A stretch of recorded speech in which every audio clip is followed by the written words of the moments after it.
Hi friends, ನಮಸ್ಕಾರ. Welcome to my YouTube channel. ಇವತ್ತಿನ ವಿಡಿಯೋದಲ್ಲಿ ಹೆಸರುಕಾಳಿಂದ ದಾಲ್ ತಡ್ಕ ಹೇಗೆ ಮಾಡೋದು ಅಂತ ತೋರಿಸ್ತಾ ಇದ್ದೀನಿ. ತುಂಬ ರುಚಿಯಾಗಿರುತ್ತೆ. ಈ ರೆಸಿಪಿ ನಾರ್ತಲ್ಲಿ ತುಂಬ ಫೇಮಸ್ಸು. ಟೇಸ್ಟ್ ಅಂತೂ ತುಂಬ ಚೆನ್ನಾಗಿರುತ್ತೆ. ನೀವು ಚಪಾತಿ, ದೋಸೆ, ರೊಟ್ಟಿ ಹಾಗೆ ಅನ್ನಕ್ಕೂ ಕೂಡ ಒಳ್ಳೆ ಕಾಂಬಿನೇಷನು. ನೀವು ಒಂದ್ಸಲ ಟ್ರೈ ಮಾಡಿ, ನಿಮಗೂ ಕೂಡ ತುಂಬ ಇಷ್ಟ ಆಗುತ್ತೆ. ಹಾಗಾದರೆ ಹೇಗೆ ಮಾಡೋದು ಅಂತ ನೋಡೋಣ ಬನ್ನಿ. ಫಸ್ಟ್ ನಾನಿಲ್ಲಿ ಹೆಸ್ರು ಕಾಳನ್ನ ಬೇಯಿಸ್ಕೊತಾ ಇದ್ದೀನಿ. ಹೆಸ್ರು ಕಾಳನ್ನ ಓವರ್ ನೈಟ್ ನೆನೆಹಾಕಿದ್ದೆ. ಇವಾಗ ಕುಕ್ಕರ್ಗೆ ಹಾಕಿ 1-2 ವಿಷಲ್ ಬರೋವರೆಗೂ ಕೂಗಿಸ್ಕೊತಾ ಇದ್ದೀನಿ. ನೀವು ಹೆಸ್ರು ಕಾಳನ್ನ ನೆನೆಹಾಕಿಲ್ಲ ಅಂದರೆ 6-7 ವಿಷಲ್ ಬರೋವರೆಗೂ ಕೂಗಿಸ್ಕೋಬೇಕಾಗುತ್ತೆ. ಅದಕ್ಕೋಸ್ಕರನೇ ರಾತ್ರಿನೇ ನೆನೆಹಾಕ್ಬೇಡಿ. ಇವಾಗ ಹೆಸ್ರು ಕಾಳನ್ನೆಲ್ಲ ಕುಕ್ಕರಿಗೆ ಹಾಕಿ 1 ಲೋಟ ಆಗೋಷ್ಟು ನೀರು ಹಾಕ್ಕೊಂಡಿದ್ದೀನಿ. ಜೊತೆಗೇ ಇವಾಗ ರುಚಿಗೆ ತಕ್ಕಷ್ಟು ಉಪ್ಪು ಹಾಕ್ಕೊಂಡು ನಾನಿಲ್ಲಿ 1 ವಿಷಲ್ನ ಕೂಗಿಸ್ಕೊತಾ ಇದ್ದೀನಿ. ಹೆಸ್ರು ಕಾಳು ಬೆಂದಾಗಿದೆ. ಇವಾಗ ಒಗ್ಗರಣೆ ಹಾಕ್ಕೊತಾ ಇದ್ದೀನಿ. ಒಂದು ಕಡಾಯಿಗೆ ಒಗ್ಗರಣೆಗೆ ಎಷ್ಟು ಬೇಕೋ ಅಷ್ಟು ಎಣ್ಣೆ ಹಾಕ್ಕೊಂಡಿದ್ದೀನಿ. ಎಣ್ಣೆ ಕಾದ್ಮೇಲೆ ಸ್ವಲ್ಪ ಚಕ್ಕೆ ಮತ್ತು 2 ಲವಂಗನ ಹಾಕ್ಕೊಂಡಿದ್ದೀನಿ. ಜೊತೆಗೇ 1/4 ಸ್ಪೂನ್ ಆಗೋಷ್ಟು ಜೀರಿಗೆನ ಹಾಕ್ಕೊಂಡಿದ್ದೀನಿ. ಚಕ್ಕೆ ಮತ್ತು ಲವಂಗ ಹಾಕಿರೋದು ಫ್ಲೇವರ್ಗೋಸ್ಕರ. ಬೇಕು ಅಂದರೆ ಹಾಕ್ಕೊಳ್ಳಿ, ಇಲ್ಲಾಂದರೆ ಸ್ಕಿಪ್ ಮಾಡ್ಕೊಳ್ಳಿ. ಜೊತೆಗೆ 2 ಒಣಮೆಣ್ಸಿನ್ಕಾಯಿನ ಹಾಕ್ಕೊಂಡು ಹಾಗೆಯೇ ಸ್ವಲ್ಪ ಕರಿಬೇವನ್ನ ಹಾಕ್ಕೊಂಡು ಫ್ರೈ ಮಾಡ್ಕೊತಾ ಇದ್ದೀನಿ. ಸ್ವಲ್ಪ ಹೊತ್ತು ಎಣ್ಣೆಲೆ ಚೆನ್ನಾಗಿ ಫ್ರೈ ಮಾಡ್ಕೊಳ್ಳಿ.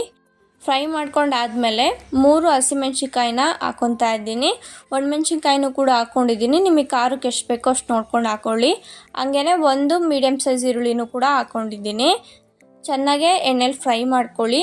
ಕಲರ್ ಎಲ್ಲ ಚೇಂಜ್ ಆಗಬೇಕು, ಅಲ್ಲಿವರೆಗೂ ಫ್ರೈ ಮಾಡ್ಕೋಬೇಕು. ನೋಡಿ, ಇವಾಗ ಈರುಳ್ಳಿ ಎಣ್ಣೆಯಲ್ಲಿ ಚೆನ್ನಾಗಿ ಫ್ರೈ ಆಗಿದೆ. ಕಲರ್ ಕೂಡ ಚೇಂಜ್ ಆಗಿದೆ. ಇವಾಗ ಇದ್ರ ಜೊತೆ 1/2 ಸ್ಪೂನ್ ಆಗೋಷ್ಟು ಶುಂಠಿ ಬೆಳ್ಳುಳ್ಳಿ ಪೇಸ್ಟ್ನ ಹಾಕ್ಕೊತಾ ಇದ್ದೀನಿ. ನೀವು ಪೇಸ್ಟ್ ಬೇಕಾದರೂ ಹಾಕ್ಕೋಬೋದು, ಇಲ್ಲಾಂದರೆ ಶುಂಠಿ ಬೆಳ್ಳುಳ್ಳಿನ ಸಣ್ಣದಾಗಿ ಕಟ್ ಮಾಡಿ ಹಾಕ್ಕೋಬೋದು. ನಾನಿಲ್ಲಿ ಪೇಸ್ಟ್ ಹಾಕ್ಕೊಂಡು ಸ್ವಲ್ಪ ಹಸಿ ವಾಸನೆ ಹೋಗೋವರೆಗೂ ಫ್ರೈ ಮಾಡ್ಕೊತಾ ಇದ್ದೀನಿ. ನೋಡಿ, ಇವಾಗ ಶುಂಠಿ ಬೆಳ್ಳುಳ್ಳಿ ಹಾಕಿದ್ನಲ್ಲ, ಹಸಿ ವಾಸನೆ ಹೋಗೋವರೆಗೂ ಫ್ರೈ ಮಾಡ್ಕೊಂಡಿದ್ದೀನಿ. ಇವಾಗ 1 ಮೀಡಿಯಮ್ ಸೈಜ್ ಟೊಮೊಟೊನ ಹಾಕ್ಕೊತಾ ಇದ್ದೀನಿ. ಸಣ್ಣದಾಗಿ ಕಟ್ ಮಾಡ್ಕೊಂಡು ಹಾಕ್ಕೊಳ್ಳಿ. ಈರುಳ್ಳಿನೂ ಕೂಡ ಸಣ್ಣದಾಗಿ ಕಟ್ ಮಾಡ್ಕೊಂಡು ಹಾಕ್ಕೊಳ್ಳಿ. ಇವಾಗ ಇದ್ರ ಜೊತೆನೇ ಸ್ವಲ್ಪ ಉಪ್ಪು ಹಾಕ್ಕೊಂಡು ಫ್ರೈ ಮಾಡ್ಕೊತಾ ಇದ್ದೀನಿ. ಉಪ್ಪು ಹಾಕಿ ಫ್ರೈ ಮಾಡೋದ್ರಿಂದ ಟೊಮೊಟೊ ಬೇಗ ಸಾಫ್ಟಾಗಿ ಬೇಯುತ್ತೆ. ಅದಕ್ಕೋಸ್ಕರನೇ ಸ್ವಲ್ಪ ಉಪ್ಪು ಹಾಕ್ಕೊಂಡು ಫ್ರೈ ಮಾಡ್ಕೊತಾ ಇದ್ದೀನಿ. ನೋಡಿ, ಟೊಮೊಟೊ ಸಾಫ್ಟಾಗಿ ಬೆಂದಿದೆ. ಇವಾಗ 1/4 ಸ್ಪೂನ್ ಆಗೋಷ್ಟು ಅರಿಶಿನ ಪೌಡರ್ನ ಹಾಕ್ಕೊತಾ ಇದ್ದೀನಿ. ಜೊತೆಗೇ 1/2 ಸ್ಪೂನ್ ಆಗೋಷ್ಟು ಖಾರದ ಪುಡಿನ ಹಾಕ್ಕೊತಾ ಇದ್ದೀನಿ.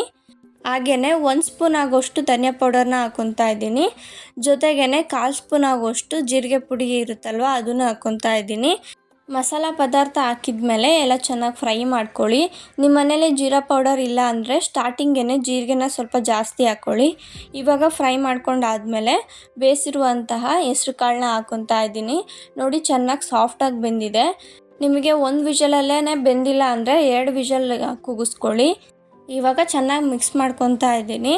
ಮಸಾಲೆನೂ ಮತ್ತು ಕಾಳು ಜೊತೆ ಎಲ್ಲ ಚೆನ್ನಾಗಿ ಮಿಕ್ಸ್ ಆಗಬೇಕು. ಈ ರೆಸಿಪಿನ ನೀವು ತುಂಬ ಈಸಿಯಾಗಿ ಮಾಡ್ಕೋಬೋದು. ಯಾವುದೇ ಮಸಾಲ ರುಬ್ಬೋದು ಏನೂ ಇರೋದಿಲ್ಲ.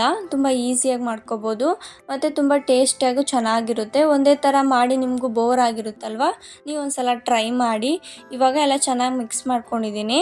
ಮಿಕ್ಸ್ ಮಾಡ್ಕೊಂಡಾದಮೇಲೆ ಸ್ವಲ್ಪ ನೀರು ಹಾಕ್ಕೊತಾ ಇದ್ದೀನಿ. ನಾನಿಲ್ಲಿ 1/2 ಲೋಟ ಆಗೋಷ್ಟು ನೀರು ಹಾಕ್ಕೊತಾ ಇದ್ದೀನಿ. ತುಂಬ ಗಟ್ಟಿಗಿದ್ದರೆ ಬೇಯಿಸ್ಬೇಕಾದ್ರೆ ತಳ ಹತ್ಬಿಡುತ್ತೆ. ಅದಕ್ಕೋಸ್ಕರನೇ 1/2 ಲೋಟ ಆಗೋಷ್ಟು ನೀರು ಹಾಕ್ಕೊಂಡಿದ್ದೀನಿ. ಹಾಗೆ ಅನ್ನಕ್ಕೆ ಮಾಡ್ಕೊಳೋದ್ರಿಂದ ನೀವು ಸ್ವಲ್ಪ ನೀರಾಗೆ ಮಾಡ್ಕೊಳ್ಳಿ. ಇವಾಗ ನಾನು ಚಪಾತಿಗೆ ಮಾಡ್ತಾಯಿದ್ದೀನಿ. ಅದಕ್ಕೆ ತುಂಬ ನೀರು ಹಾಕಿಲ್ಲ, ಸ್ವಲ್ಪನೇ ನೀರು ಹಾಕಿರೋದು. ಇವಾಗ ಸ್ವಲ್ಪ ರುಚಿಗೆ ತಕ್ಕಷ್ಟು ಉಪ್ಪು ಹಾಕ್ಕೊಂಡು ಚೆನ್ನಾಗಿ ಮಿಕ್ಸ್ ಮಾಡ್ಕೊತಾ ಇದ್ದೀನಿ. ಈ ದಾಲ್ ತಡ್ಕ ಡಯಟ್ ಯಾರು ಮಾಡ್ತೀರೋ ಅವರು ಕೂಡ ಮಾಡ್ಕೋಬೋದು. ಯಾಕಂದರೆ ಇದು ಹೆಸ್ರು ಕಾಳಿಂದ ಮಾಡಿರೋದ್ರಿಂದ ಹೆಲ್ತಿಗೂ ಕೂಡ ತುಂಬ ಒಳ್ಳೆಯದು.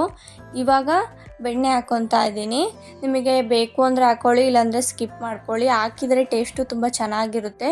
ಹೋಟೆಲ್ಗಳಲ್ಲಿ ಯಾವ ರೀತಿ ಮಾಡ್ತಾರೋ ಅದೇ ರೀತಿ ಟೇಸ್ಟ್ ಕೊಡುತ್ತೆ. ಇವಾಗ ಸ್ವಲ್ಪ ಮೇಲ್ಗಡೆನೇ ಕೊತ್ತಂಬರಿ ಸೊಪ್ಪನ್ನ ಉದುರಿಸ್ಕೊಂಡು ಚೆನ್ನಾಗಿ ಮಿಕ್ಸ್ ಮಾಡ್ಕೊತಾ ಇದ್ದೀನಿ.